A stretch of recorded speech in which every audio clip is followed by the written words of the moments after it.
pagdating sa photography, ano pa yung beyond? Kasi, let's say, naging ano ka na, successful ka na. Ano yung pwede mo pang gawin para ma-maximize yung investment mo? Kasi diba sabi nila yung iba, iba kasi yung linya ng mga photog na specializing on wedding. Iba pa, di ba? Ang dami nun eh. Meron naman nag-specialize sa, let's say, landscape, ang mga, kung ano-ano pang mga specialization. Ano yung nakikita mong, growth beyond sports? Kasi nakita ko dito, pag sports ka, napaka-versatile photographer ka na pag ganun eh. Lahat kaya mo lang gawin. Lahat kaya mo nang gawin. Mag-portrait ka, mag-landscaping ka, mag-events ka. Other side of sports photography, di ba? So, siya ba yung pinakamahirap? Siya yung pinakamahirap eh. Siya. Yes, kasi inaabangan mo, gumagalaw sila eh. Meron pang isang mahirap pa, yung bird photography. Pero, Sa ibon. bird photography. Ay, ito yung nakikita ko na ang gaganda ng shot, ang lalaki ng lente. Oo, mahaba Ay, yun. mga nagtatago sila. Oo, nagtatago Opo. sila. Gano'n katagal ginagawa yun? Just ano lang. Tsaka yung one of the hardest sa lahat, yung wildlife photography. So, iba pa yung bird sa wildlife. Iba pang wildlife. Ayan. Ano yung difference, no? Wildlife, more on... Mga tiger. Hindi, mga wildlife kasi ito yung mga kinukuha lang mga rare species ng mga animals like lions, yung mga ibon na rare. So, meron din pala dito sa Yeah. Philippines. Meron din na kumukuha rin. Pero mahal yung mga gamit nun. Oo nga eh. Kasi nakikita ko yung mga lente, kala mo hahaba. Ang diba? gamit nila at least meron silang 400 to 600 mm na lens. 400 to 600 mm. Oo. Magkano yung ganun?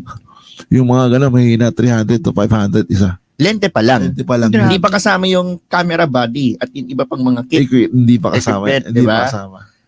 Pero ano yung syempre, lumabas ka ng sports photography. Sabi kasi natin, mahirap siya. Isa sa pinakamahirap na.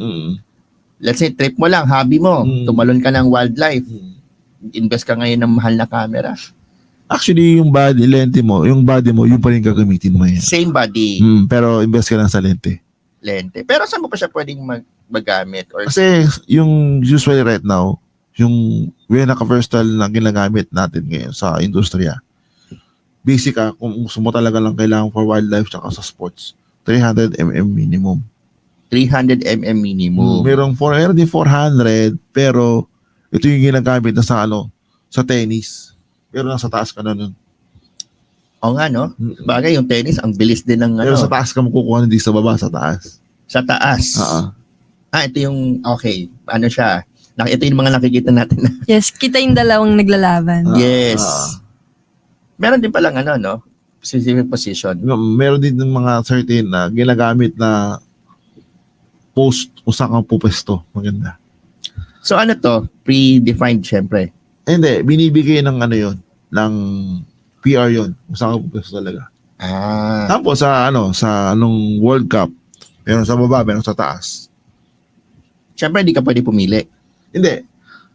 Pwede ka mamili ng pwede. sa basketball pwede. Kasi meron namang pwesto sa baba, yung iba kasi kung sunang kakaiba, kung kumuha sa taas. Yung meron pa isang klase ng photography sa sports, yung remote photography naman. Yung remote naman, nakamount yung camera na sa likod ng backboard. Parang sa NBA. Okay, kakaiba yun, ha? Oo. So parang hindi mo hawak ang camera, Pero may remote ka sa taas. Remote. So, pipitik ka lang by pressing a button. Okay, bago yun, ha? Pero yung remote photography na yun, continuous yun. Meron ka sa baba, na kumukuha ka sa baba. Pag nag-remote ka, pag naka-remote sa camera sa mataas, mag-shoot din yun sa taas. So, ano yun? Before the game, kinakabit na yung camera? Before the game yun. Before the game, kinakabit na yung camera? Like before the game. Like before, example, nilaro ngayong gabi. Yung umaga pa lang, sineset up na yung camera mo. I see. Galing pala, no? Kaya pala, gaganda ng mga shots. Di, meron sa NBA ginagawa yun. Yung remote photo. Ginagawa talaga. Meron din gumawa din sa FIBA World Cup. Ang gumawa nun si Getty. Getty. Yes. Images. Getty Images. Ito yung website na nagpro-provide ng mga Sa mga stock images. Yes. So, ang dami palang no? Pwedeng kakitaan din ng photog kasi either ibenta mo sa ibang kung hindi man sa media mo ibenta yung picture, pwede mo siyang ibenta din sa mga ganong website. Saan pa? Saan pa pwede? Yun yung mga kung meron kang kilala sa mga malalaking stock galleries, pwede mo benta yung retrato mo dun. I see. Pero siguro pwede naman nilang malaman kung paano magbenta o mag-contribute. Para doon sa mga nakikinig na gustong Pasukin na formally ang pagiging photog. Kasi ang photography kasi sa mga una hobbies lang siya, pero ang laking investment ilalabas mo talaga for photography talaga. Pero kung gusto mo magkaroon ng career, start ka muna talaga sa mga events photography muna. Events photography. Like sa events kasi marami yan marami pwede kang mag-bar. Bar photography. Ito naman yung mga nagpipicture sa bar habang nag-party yung mga tao. Yes, nakikita natin sa mga social media. Kasi may mga pwede kang mag-wedding kung gusto mo, o yung mga pang-advertising photography, pwede ka rin doon. Tapos kung gusto mo pang isa, yung pinaka okay rin na career yung maging fashion photographer.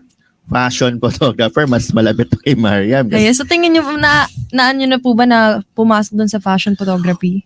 Actually, natitempa akong pasukin yung doon. Sa aso nga lang, nandun yung kasamahan ko eh. Sabi niya, tol, mag-sports ka na lang. Bakit ano po yung sinabi niya? Na nagbago yung isip niya po na... Hindi, kasi iba yung nakita nila yung ginagawa ko sa ginagawa nila. Kasi ang fashion photography kasi, tsaka pageantry, iba rin sila kasi more on ramp naman sila. Tsaka more on face. Yes po. Unlike sa sports, action talaga nandun. Kasi yung nangyari na lalo MMA, napaka-technical shooting, grabe. Hindi siya madali talaga. Kasi yung focus nung lente mo, ipapasok mo sa loob ng cage para makuha mo yung action na gusto mo. Ganun pala. Tsaka yung sa MMA kasi bawal kumurap. Pag kumurap ka, sigurado palang kamali ka, baksak na yung kalaban, knockout na yung kalaban pag kumurap ka talaga. Pero pag ganun mga klase ng shoot, click ka na ng click Hindi. o Nakaabang kami dun. nakaabang talaga? Kasi siyempre, mauubos nga din naman yung memory mo kung click ka lang ng click. Hindi ka nang basta click na click. Meron tayong tinatawag ng power of anticipation din. Lalo sa MMA, ang hirap talaga niya i-shoot. Kasi nga, meron ding mga instances na nagbaback focus yung camera mo dahil doon sa cage, doon sa chain mismo during the fight. May ganun eh. Sa bagay, nasa labas ka ng cage pala. So, very challenging, no? Yes, oo. Ang galing pala nung Ngayon ko lang nalaman, Oo. Very siya. Mayroon din sa boxing. Sa boxing naman, usually, nakapesto yan sa baba o sa taas. Sa baba or sa taas? Sa baba naman kasi, nandun yung mga magandang aksyon. Pero, hindi ka pwede mo sa lumapit doon. Minsan kasi, may nangyayari kakaiba doon na, sample, yung mga knockouts.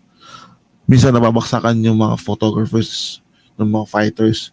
Kaya mas usually ginagawa ng ba kasama natin sa mga boxer photographers, nandun sila sa taas, gumagamit ng 300 mm to 400. So, parang naka-zoom na lang sila. Safety. Safe pa sila, oo. Ayan. So, mga kakalya, dami nating natutunan today. Grabe. Ano pa lang tayo ngayon? Time check pa lang. 2:46 pa lang ng hapon. At syempre, mapapakinggan pa rin tayo sa DWBL 12:42 Mega Manila tuwing Sabado 2 p.m. hanggang 3 p.m.